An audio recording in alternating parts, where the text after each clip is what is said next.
This is Indian History Thali by Thali, where we ask archaeologists and historians how they know what they know about India's past. In this series, we will focus on Indian history through the lens of food. In this episode, we're going to talk about people who lived in southern India very long ago, from about 12,000 years ago all the way to about 1700 years ago. That's a very long stretch of time. As you can imagine, a lot changed during that period. There were new technologies, new trade networks, and yes, even different foods. But these changes didn't happen at the same time everywhere. Southern India was like a mosaic or a patchwork of cultures. Some cultures had discovered how to smelt and use iron, while elsewhere there were groups that were still hunter-gatherers. And just because people were in the Iron Age doesn't mean they threw away their stone tools. In fact, many people still use stone grinders, and there are hunter-gatherer cultures in parts of India even today. So let's ask the archaeologist. What were people eating in early southern India? And what does that tell us about how they lived? In the Neolithic period, they were cultivating millets and pulses, and also they had domesticated animals and they hunted the animals. Probably this kind of food diversity might have happened right from the Neolithic period. Before the Neolithic, in the Mesolithic, probably people were simply roasting the animal because they didn't have pottery. Only from the Neolithic period we have evidence of pottery. We have evidence for the consumption of milk. Possibly they consumed milk. We don't know. And they were grinding the grains, making them into paste. So probably food preparation took place in the Neolithic period. So we could assume that these people were making dishes out of this millet powder, and they were making something like a curry out of these pulses. What kinds of evidence do we have for what people ate so long ago? First and foremost, archaeology. At some of the sites, they have found evidence of charred food millet grain paste. In all the Neolithic sites, we have innumerable querns which were made of granite and rubber stones which were used for grinding. That is one. We also have evidence of vessels, ceramic vessels, pottery. A second important source for historians, poems. We use later period literature, Sangam literature, which has narration on the 5 different landscapes, Kurunji, Mullai, Marudam, Neidal, Palai, 5 landscapes. And especially Mullai Thinai is associated with pastoral culture, which can be equated with the Neolithic communities. So when you look at the poems related to Mullai, they also mention that the ground paste of millets were mixed with milk. Sometimes they were mixed with buttermilk. So we get a description to food in early literature. And normally, people accept that it could be the first 3 centuries of Common Era. And some of these epics like Chilapadigaram, Manimegalai, they are later in date. A few scholars are of the view that some of the poems could date back to 3rd century BC. We also have Greco-Roman texts. Periplus very clearly refers to Kaberi's Emporion and Kolkoi or Kolchi, Korkai, and then Musiris and Musiri. So clearly these early towns were existing at that point of time. Archaeological excavation also clearly proved that Archimedu has evidence for these Roman amphora.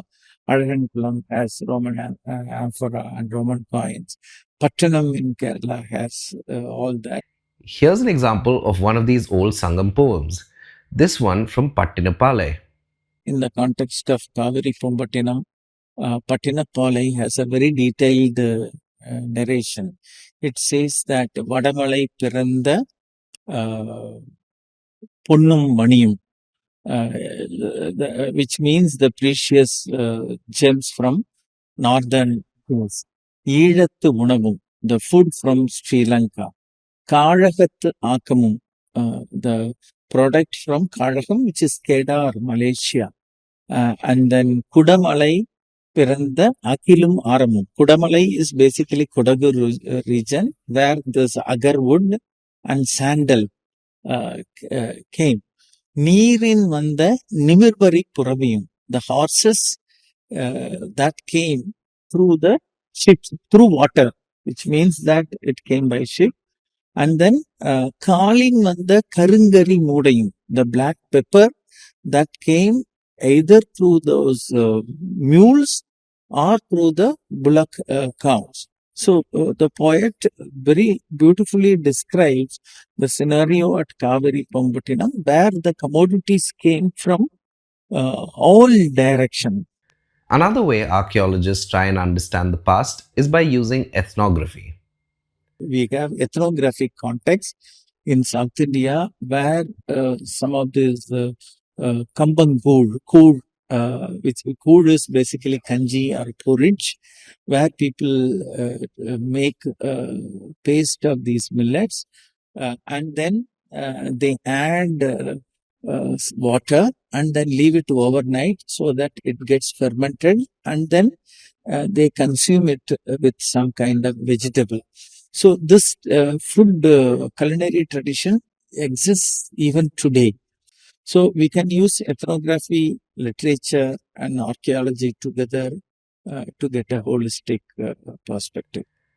Let's talk about a big technological change that happened: the discovery of iron. It's difficult for us to imagine life without this metal today. We use iron in our buildings, cars, electronics, just about everywhere. So when people in southern India discovered the use of iron, it must have transformed their lives.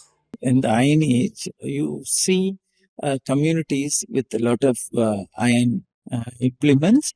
And we come to know about the Iron Age mainly from the megalithic burials, where these people built monuments of different types, sometimes huge stone monuments, sometimes simple urn burials for the dead people, in which they deposited lot of weapons of offense. They kept spears, they kept swords, and so many weapons of offense and defense. This society was much different from the Neolithic society. And these people were practicing wet agriculture. They were fighting over territories. Probably they were involving in cattle lifting, and also they were defending their cattle, for which we have references in the later Sangam literature. So these people had control over certain territories.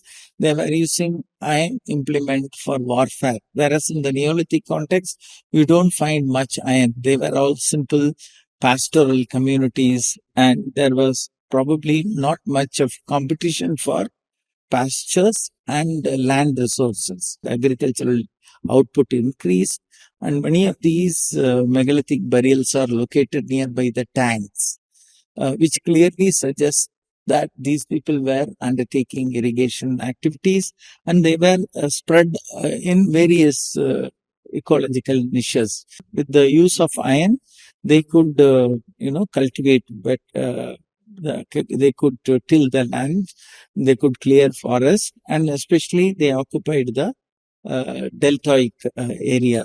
In December 2024, archaeologists in Tamil Nadu found evidence to suggest that people in some places may have actually discovered iron much earlier than we thought. Based on the recent studies, the Neolithic is bracketed between 3000 BC to 1200 BCE. And conventionally, iron was placed after Neolithic, say 1200 BCE to 500 or 600 BCE. But the recent dates from Sivagalai, done by the Tamil Nadu State Archaeology Department, has pushed the Iron Age to an early period. So this has opened up a lot of new persons, new avenues for research. So we can now think of iron also starting at an earlier period simultaneously with the Neolithic. Now, Tamil Nadu State Archaeology Department, they are proposing excavations at several other sites. So maybe future research will shed more light on this issue. How far back we can take the Iron Age and what were the conditions like, how are the settlements like. I feel we need to undertake more research. We need to develop better concepts to understand the cultural developments. Then we'll be able to interpret and comprehend the cultural developments. So we need more research and more excavations and dating. Another change that happened around the 1st century BCE, the Romans came. The ports of southern India were now full of Roman ships and Roman traders. Did people in southern India start drinking Roman wine? We have a reference to this Pandya king drinking Roman wine. That is there in Purananuru 56. Yavanar Nankalam Tanda Tankamal Teral. In certain cases, I think the conception of Roman wine was spread among the local people, but most of these food and wine were brought for the purpose of the sailors and the travelers and traders. But some of them were given as a gift or exchanged with certain, people like the kings or chiefs. Coming back to our first question, what was on the thali in early southern India? Was there such a thing as a thali at all? If you want to consider eating on a plate, we have very clear evidence right from the early historic times, where at the site of Archimedu, a dish of rouletted ware, a flat dish, approximately 26 centimeter in diameter, that was found with some chicken bones in it, abandoned, broken. And so people were consuming probably rice or some other millets along with meat. So we could assume that the concept of rice plate might have emerged very clearly in the early historic period. In the Iron Age also, people might have had this concept of thali. And in South India, generally people were used to consuming the liquid food, what is called as kanji or porridge like liquid food. So this also would have been there. Apart from the thali concept, these people would have drunk this, porridge or kanji along with some kind of side dish. It could be meat, it could be some pulses or other vegetable. So, do we know a little more about what people were eating in early southern India? Definitely. We know they ate millets, vegetables, milk, and meats. They hunted and grew their own food, and they got some of their foodstuffs from quite far away, rather like we do today. But so much remains that we don't know. Did both women and men farm, hunt, and cook? What did their food taste like? But isn't that one of the exciting things about history? There is so much more to find out and think about.